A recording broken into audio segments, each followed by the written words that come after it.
দেখো এই প্রশ্নটা দেখে যতটা কঠিন মনে হয় অ্যাকচুয়ালি ততটা কঠিন নয়। একটা এবিসি এ প্লাস বি প্লাস সি গুণ হয়ে আছে, এখানেও এ প্লাস বি প্লাস সি গুণ হয়ে আছে, এখানেও এ প্লাস বি প্লাস সি গুণ হয়ে আছে। আচ্ছা 45, 75 আর 105, তো গসাগু কত?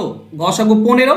তার মানে আমি যদি এ প্লাস বি প্লাস সি এটা 15 ধরি, তাহলে 45, তার মানে এর মান হবে 3, 3 15 45। আচ্ছা এ প্লাস বি প্লাস সি এটা যদি 15 হয়, তাহলে তার আগে কি আছে বি 75, তার মানে 5 দিলে 75 হয়, তাহলে বি এর মান হচ্ছে 5। আর 105 আছে, 105 মানে 15 ইন্টু 7, 15 ইন্টু 7 105, তাহলে সি এর মানটা হচ্ছে 7। তাহলে আমরা এ পাবো কি? এ পাবো 3, বি পাবো 5 আর সি পাবো 7। এদের আমাদের বর্গের যোগফল চেয়েছে, তো এর বর্গ 9, এর বর্গ 25, 5 এর বর্গ 7 এর বর্গ 49। এটা যোগ করলে আমরা অ্যান্সার পাই। যোগ করলে কত হচ্ছে? 83। তো আমাদের অ্যান্সার হবে 83। ওকে, তো এটাই হবে সঠিক উত্তর। আশা করছি বুঝতে পেরেছো, অপশন এ হবে সঠিক উত্তর।